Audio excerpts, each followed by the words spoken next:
Cette semaine, tragédie en série dans la Naudière, avec 3 décès en moins d'1 heure. Également dans la Naudière, 2 incendies de pizzeria en une seule nuit. Et finalement, importante opération policière à Saint-Jean-de-Matha, avec une arrestation et de nombreuses saisies liées à la contrebande et aux stupéfiants. Bonjour, ici Danny Bérubé. Bienvenue à vos actualités régionales.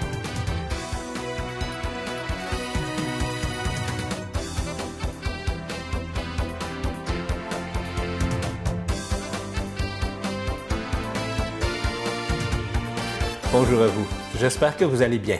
Bienvenue à votre bulletin de la semaine du 18 août 2025.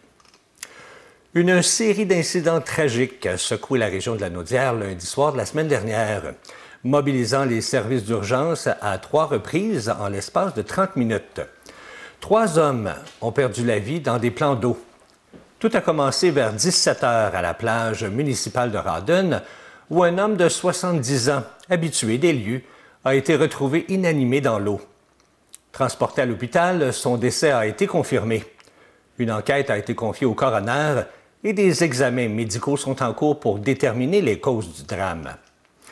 À peine 20 minutes plus tard, un autre appel d'urgence a été lancé pour un octogénaire retrouvé inconscient près d'un quai du lac Rawdon. Malgré les efforts de réanimation, l'homme est décédé à l'hôpital. Là encore, une autopsie est prévue et la Sûreté du Québec n'a relevé aucun élément suspect. Les autorités évoquent la possibilité de malaises médicaux survenus lors de l'activité nautique. Puis, à 17h30, les secours ont été appelés au lac Pic-Dur à Sainte-Béatrix, où un kayakiste dans la cinquantaine a chaviré sans porter de veste de flottaison. Il n'avait pas été revu de la journée. Les recherches, interrompues lundi soir, ont repris mardi matin avec l'aide des plongeurs et de patrouilleurs nautiques et le corps a été retrouvé en après-midi. Les enquêtes se poursuivent pour faire la lumière sur ces événements dramatiques. 2 pizzerias de la Naudière ont été la cible d'incendies suspects en moins d'1 heure, tôt dimanche matin de la semaine dernière. Le premier feu s'est déclaré vers 4h50 au Salvatore, à Saint-Charles-Borromée, causant des dégâts mineurs. Moins d'1 heure plus tard, à 5h40, un second incendie a éclaté au resto La Relève à Saint-Félix-de-Valois, et cette fois avec des dommages considérables. La Sûreté du Québec soupçonne une origine criminelle et a dépêché des techniciens spécialisés sur les 2 scènes.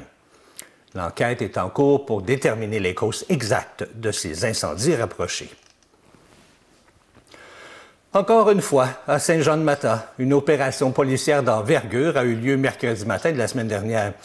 Les agents de la Sûreté du Québec ont procédé à l'arrestation d'un homme de 41 ans dans une résidence du rang Saint-François dans le cadre d'une enquête liée à la contrebande et aux stupéfiants. Lors de la perquisition, les policiers ont saisi près de 1175 comprimés de méthamphétamine, plus de 25 grammes de cocaïne, 730 grammes d'hachiche, 240 grammes de cannabis, ainsi que plus de 15 300 cigarettes de contrebande et une somme de 1 255 $ en argent. Le suspect pourrait faire face à des accusations criminelles. L'opération a été menée par la SQ de la MRC de Matawini en collaboration avec les divisions des enquêtes sur le crime organisé. Toujours la semaine dernière, une violente altercation a éclaté jeudi soir à Saint-Côme, dans une résidence privée. Vers 21 h, une femme de 35 ans, originaire de Terrebonne, aurait agressé physiquement une autre femme de 50 ans au cours d'une dispute. Mais les événements ont rapidement dégénéré. La suspecte aurait ensuite attaqué un homme dans la soixantaine avec une arme tranchante. Heureusement, une personne présente sur les lieux a réussi à la maîtriser. La femme a été arrêtée et détenue et elle devait comparaître la semaine dernière pour répondre à plusieurs accusations. Le sexagénaire blessé a été transporté à l'hôpital et malgré ses blessures qui sont graves, sa vie ne serait pas en danger. La suspecte a également été vue à l'hôpital pour une blessure légère. Une résidente de Joliette a vécu une mésaventure pour le moins inhabituelle en début de semaine dernière. Lundi, vers 15 h, alors qu'elle revenait de chez une amie, la jeune femme a été mordue au visage par une chauve-souris dans sa propre cour. Elle raconte avoir senti un choc soudain, comme si quelque chose lui fonçait au visage et s'était emmêlé dans ses cheveux. Ce n'est qu'après avoir vu l'animal tenter de s'envoler qu'elle a compris ce qui s'était passé. D'abord convaincue d'avoir reçu un simple coup, elle a remarqué des marques de morsure. Elle s'est donc rendue à l'urgence. Elle a été rapidement prise en charge et a reçu un traitement préventif contre la rage, incluant des injections d'immunoglobine et un vaccin. Elle devra également recevoir des doses supplémentaires au CLSC dans les prochains jours. Rappelons qu'un cas de morsure de chauve-souris survenu au Mont-Royal a également été médiatisé par TVA Nouvelles au début du mois. Le média avait rapporté les propos d'un biologiste qui soulignait que ce genre d'attaque est extrêmement rare.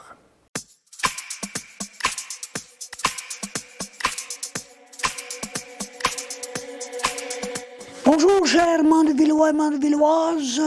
Il me fait plaisir de vous parler dans cette canicule où il fait chaud à Mandeville, mais c'est un peu partout dans la province.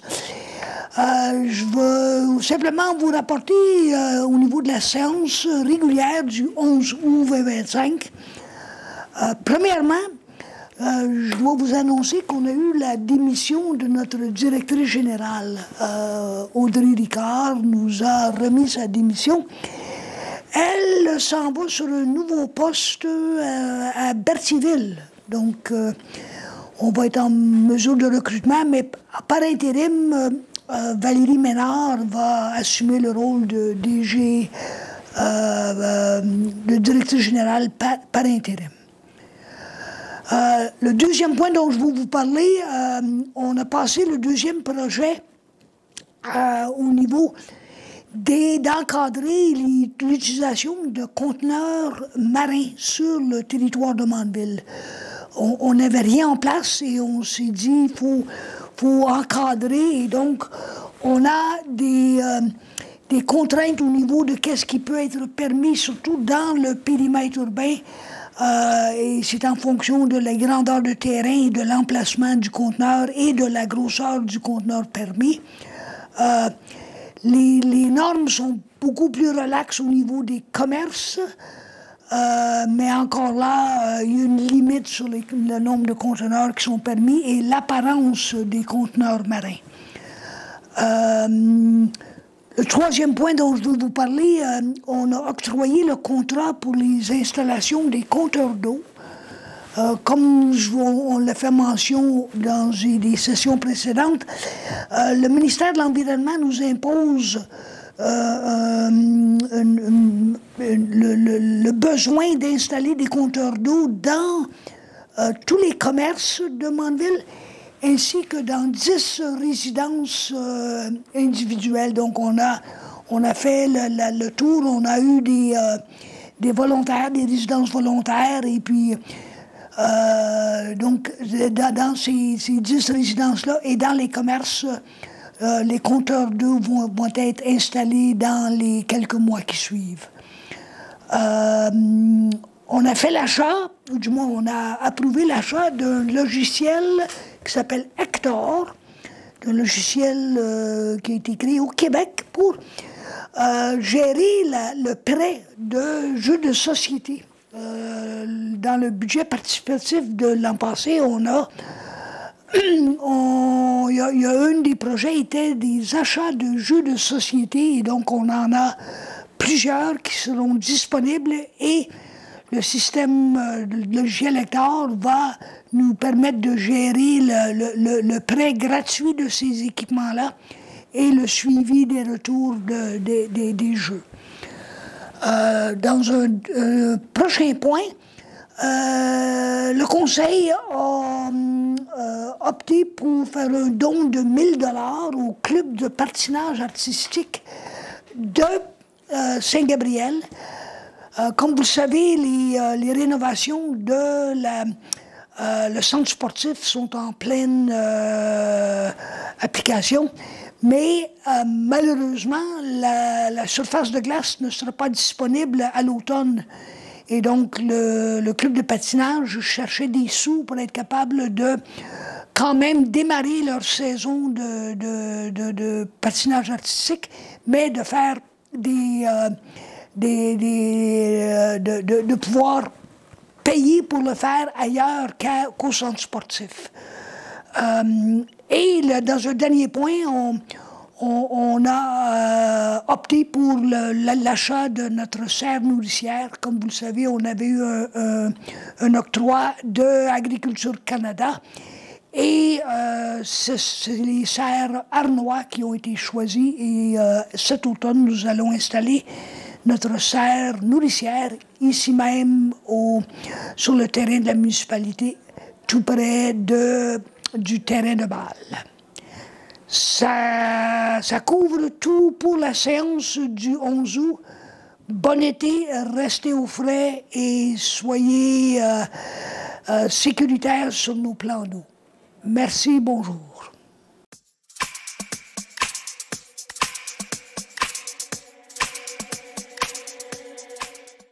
Rawdon a reçu cette semaine des invités de marque. Des représentants de l'ambassade d'Irlande au Canada étaient en visite officielle dans la municipalité, reconnue pour son riche héritage irlandais. Le consul honoraire Brian O'Gallagher et l'agente aux affaires francophones Elina Bergeron ont rencontré le maire, M. Raymond Rougeau, et plusieurs membres du conseil municipal. Cette rencontre visait à renforcer les liens entre l'ambassade et les collectivités québécoises situées hors des grands centres, comme Rawdon, qui entretient une forte connexion avec la culture irlandaise. Fondé au 19e siècle, Rawdon célèbre depuis près de 50 ans le Festival de la Saint-Patrick, un événement phare qui met en lumière les traditions irlandaises. Le maire Rougeau a souligné que ces liens font partie intégrante de l'histoire et de l'avenir de la municipalité. La MRC de Matawini lance un appel à projet pour la création d'un centre de conditionnement et de stockage de biomasse ligneuse résidentielle destiné à la production de bioénergie. En d'autres termes, un centre d'entreposage de résidus de bois non utilisés, comme des branches, des copeaux, des écorces de bois de faible qualité issues de la récolte forestière. Une aide financière non remboursable pouvant atteindre 300 000 $ est offerte pour soutenir cette initiative. Le projet vise à valoriser les ressources forestières locales, à réduire les gaz à effet de serre et à favoriser l'économie circulaire. Selon Mme Isabelle Perrault, préfète de la MRC, bien, ce centre s'inscrit dans une vision de développement durable et jouera un rôle clé dans l'approvisionnement en biomasse pour le chauffage des bâtiments agricoles, institutionnels et privés. Les entreprises intéressées ont jusqu'au 5 septembre pour déposer une lettre d'intention et jusqu'au 24 octobre pour soumettre leur demande complète. Le projet doit impérativement être situé sur le territoire de la Matawini. En raison de faibles précipitations et des grandes chaleurs des dernières semaines, eh bien, la municipalité de Saint-Félix-de-Valois a décidé de restreindre les journées d'arrosage de manière préventive. Les adresses paires pourront arroser uniquement le jeudi, tandis que les adresses impaires devront se limiter au mardi. Les résidents qui possèdent une pointe d'eau devront réduire leur arrosage à seulement une fois par semaine entre 21 h et 23 h, conformément à la réglementation municipale. Le maire suppléant, M. Pierre Lépicier, espère que cette mesure permettra d'éviter une interdiction complète tout en maintenant le niveau de la nappe phréatique. La Ville rappelle que l'arrosage en soirée est préférable car les végétaux absorbent mieux l'eau après le coucher du soleil, alors que l'arrosage en plein jour entraîne une évaporation importante. L'arrosage manuel reste permis en tout temps pour les plantes, les jardins et les boîtes à fleurs, à condition d'utiliser l'eau avec parcimonie. La municipalité recommande également de laisser la pelouse un peu plus haute, d'y semer du trèfle pour améliorer sa résilience à la sécheresse et d'utiliser des barils récupérateurs d'eau de pluie afin de préserver l'eau potable. Un nouveau piano public a été inauguré à Saint-Émilie-de-l'Énergie. L'instrument est installé au jardin d'Émilie, à l'angle de la rue principale et de la rue des Rosiers. Il est accessible tous les jours de 9 h à 21 h pour le reste de la saison estivale. Chaque dimanche matin à 10 h 30, eh bien, des spectacles seront présentés sur place Et lors de l'inauguration le 3 août dernier, bien, les citoyens ont assisté à un récital offert par Lindé Trudeau et ses élèves. La conseillère municipale, Lynne Racicot-Lapointe, espère que ce piano deviendra un lieu de rencontre et de partage musical. Le piano, en plus d'être un instrument, eh bien, c'est aussi une œuvre d'art, car son caisson a été peint par l'artiste Marie-Claude Mainguy, qui l'a intitulé « Le piano enjoué ». Elle y mêle poésie et imaginaire avec des motifs inspirés de la nature et du rythme de la vie. La fête des traditions vivantes revient à Saint-Damien pour une deuxième édition, le dimanche 28 septembre prochain, de 10h à 16h au parc Eugénie-Tellier. Cet événement familial gratuit et ouvert à tous célèbre le patrimoine artisanal, culinaire et culturel de la région. Cette année, le thème choisi est la noblesse du bois. Alors, des artisans du bois comme les ébénistes, sculpteurs, luthiers et bûcherons seront sur place pour partager leur savoir-faire et faire des démonstrations en direct. La fête s'articulera autour de 3 pôles: le savoir-faire traditionnel, les produits gourmands du terroir et les métiers d'art. Les visiteurs pourront aussi profiter d'une exposition de voitures anciennes, de musique d'époque et d'animation pour tous les âges. Un rendez-vous automnal à ne pas manquer pour découvrir les richesses du patrimoine lanaudois.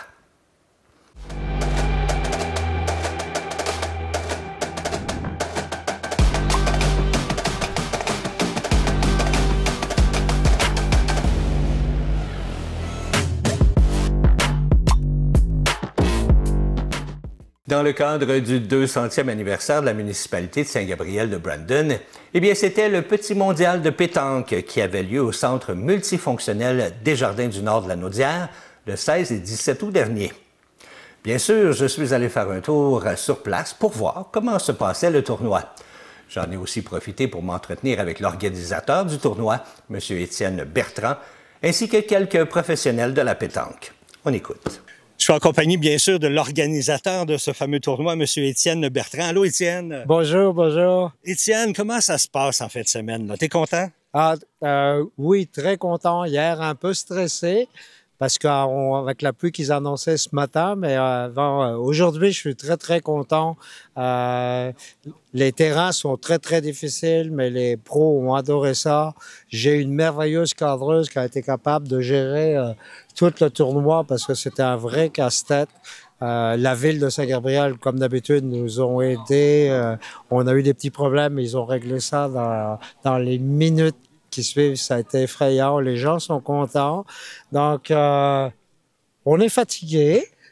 Mais ça va bien. Mais ça va bien, puis on pense déjà à l'année prochaine. Dis-moi, combien tu as eu de personnes là, qui sont venues jouer aujourd'hui et hier? Hier, il y avait 77 équipes dans les pros, puis une quinzaine d'équipes, il me semble, dans le récréatif.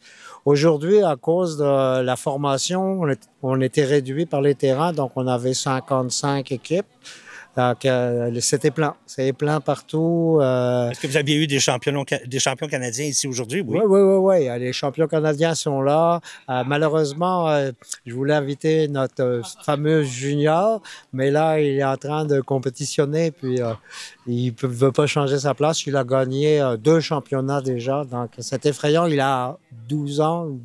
13 ans, mais c'est une exception à la pétanque. Et on m'a dit que le monde avait peur de lui, il ne voulait pas jouer avec. Non. Quand il le voit y arriver, il a dit non, on ne joue pas contre Junior. C'est toujours, c'est formidable de voir ce jeune, la technique qu'il a, puis il a toujours le sourire, qui gagne, que tout est bien, un esprit d'équipe formidable, comme les gens de la pétanque devraient l'avoir. C'est beau à voir. Et dans le cadre du 200e, on voit que vous avez fait faire des très beaux chandails. Oui, c'est ça. Puis on les a fait faire avec l'effigie du 200e.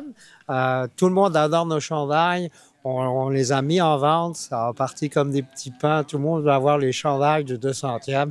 Donc, on est super content de tout le travail que les bénévoles, puis de toute l'organisation. On a une superbe équipe. puis on se prépare pour l'année prochaine. Puis là, j'imagine qu'avec cet argent-là, vous allez récolter, c'est pour mettre pour l'école, j'imagine? Oui, on veut former nos jeunes. Puis le problème, le Québec est grand, donc quand on se déplace pour aller faire les tournois, on va jusqu'à Bécomo, donc c'est l'autobus, les chambres, donc ça nous demande beaucoup d'argent. Les boules de pétanque, on fournit les boules de pétanque aux jeunes, c'est des boules de compétition, c'est 350 $ le set. Donc ça nous prend beaucoup d'argent pour arriver à les former. Puis là, justement, on a un nouveau joueur. Junior, il a 11 ans. C'était son premier tournoi. Et il était capitaine. Et hier, il a gagné 3 parties. Il s'est presque classé. Il a réveillé 4e. C'est exceptionnel. 11 ans. 11 ans. Puis il joue contre les adultes. Là. Wow. C'est beau à voir. Et dis-moi, tu mentionnais qu'on se prépare pour l'année prochaine. Fait que oui, il va y avoir un autre tournoi l'année prochaine, j'imagine? Oui, on devrait en faire un autre. Ma femme n'est pas très contente, mais on va en faire un autre. Merci beaucoup, Étienne. Puis je vous laisse continuer le reste de la journée. Merci. J'en ai également profité pour m'entretenir avec quelques professionnels de la pétanque et même des joueurs qui venaient d'aussi loin que la France pour participer au tournoi. Je suis avec Thierry et Taratara, des champions qui sont ici pour jouer au petit mondial de pétanque. Bonjour. Bonjour, monsieur. Enchanté. Bonjour. Dites-moi, comment ça se passe là, ici aujourd'hui? Est-ce que vous avez déjà joué? Aujourd'hui, oui, vas-y, commence. Oui, ça se passait bien. On a déjà joué hier. On a gagné en triplette. C'était vraiment une agréable journée. On a passé bien jusqu'à la fin. Et ça se commençait encore ce matin, un peu de pluie, mais ça ne dérange pas du tout les jeux. Et là, vous êtes en quart de finale, cet après-midi, c'est ça? Finale, oui. On est encore en quart là. La partie se déroulera dans quelques minutes. Et est-ce qu'on est confiant de finir en finale? Les parties, il faut les prendre une par une. On essaie de les gagner une par une. Il n'y a pas une partie qui se ressemble. Puis on avance une partie, puis on essaie d'aller au bout. Mais vous, Thierry, vous êtes champion canadien ou québécois? Expliquez-moi. Non, moi, j'ai aucun titre ici parce que je viens d'avoir la nationalité il n'y a pas longtemps déjà. Donc, moi, je suis français. Je suis arrivé là, ça fait une dizaine d'années que je suis là. On a gagné la Coupe du Québec plusieurs fois, en doublette, en triplette. On a gagné des nationaux ici avec Taratra et puis son cousin Mami Tiana. Mais nous, tous les deux, ça fait depuis 2014 qu'on joue ensemble. Donc, on jouait en France. Avant d'arriver ici, on jouait déjà en France. On a gagné des nationaux en France. Mais vous, ça fait longtemps que vous jouez, là? Moi, ça fait 35 ans que je joue. 35 ans? Oui, 35 ans de pétanque, oui. J'ai entendu dire que vous étiez vice... Répétez-moi, qu'est-ce que vous êtes exactement? Je suis un vice-champion du monde en tir de précision. Moi, j'ai gagné plusieurs internationaux. Par exemple, il y a un international, là, la dernière fois, à la Marseillaise, qu'il y a les champions du monde des Européens qui viennent ici au Canada. J'ai gagné la compétition. Ah oui? Oui. On a perdu en finale contre Quentin Huro, qui était 12 fois champion du monde. Je trouve qu'ici aussi, il y a pas mal de niveaux et ça évolue beaucoup. La pétanque est un peu plus reconnue qu'avant. Mais on peut dire que vous êtes de haut calibre, là. C'est pas de la petite bière, ce que vous faites, là. En fait, mais ça se voit beaucoup, la différence entre la pétanque de haut niveau, les argents et les bronzes, et surtout par rapport aux récréatifs. Okay. Il y a beaucoup de différences au niveau du jeu, au niveau des stratégies, au niveau des joueurs aussi. Messieurs, merci beaucoup. Et on vous souhaite de gagner. Pourquoi pas cet après-midi? On va essayer. Merci beaucoup. Merci beaucoup. Merci à vous. Messieurs, bonjour. Bonjour. Est-ce que je peux voir, il n'y a pas juste des Québécois qui jouent ici aujourd'hui, il y a même du monde de la France? Oui, je suis français, je viens de Perpignan et je suis venu dans la famille. Ils sont ici depuis 6 ans, ma fille qui habite Lévis. Et est-ce que vous êtes venu aujourd'hui seulement pour venir jouer au Petit Mondial? Mais hier aussi, mais j'étais juste spectateur. OK. Là, aujourd'hui, vous jouez, là? Je jouais. Oui, on a joué ensemble. Avec un collègue canadien, Ouais. OK. Vous jouez en duo, c'est ça? Là, on est en triplette. En triplette. En triplette Ouais, aujourd'hui. ouais. Est-ce que vous n'avez pas joué hier non plus? Oui, j'ai joué hier. On a perdu en demi-finale, mais écoute, c'est un beau tournoi. Il était super relevé, là. Et qu'est-ce qu'on fait aujourd'hui, là? Là, aujourd'hui, on vient de perdre encore de finale. C'est une belle partie, mais c'est ça. C'est les boules, comme on dit. Ça fait longtemps que vous vous connaissez? Ben nous, ça fait 3-4 ans. 3-4 ans, oui, que je viens régulièrement tous les ans pour les vacances scolaires. Pour voir mon petit-fils. Ouais. Et on s'en On s'est entrevus, tout ça, voilà, on s'est aimé tout de suite. sur les Puis on terrains a de dit, boule. et voilà, pourquoi pas aujourd'hui. Est-ce que vous, de votre côté, vous faites des voyages en France des fois pour aller jouer? Oui, ben, j'ai été 4 fois champion canadien. Ah oui? Oui. Et champion canadien tête à tête. J'ai été joué en France, j'ai été joué à Izmir, en Turquie. Oui. Okay. Mais là, on se fait plus vieux, donc c'est la place aux jeunes. Mais ça fait longtemps que vous jouez, là. Moi, ça fait, oui, j'ai 62, donc ça fait au moins 50 ans que je joue. Et vous?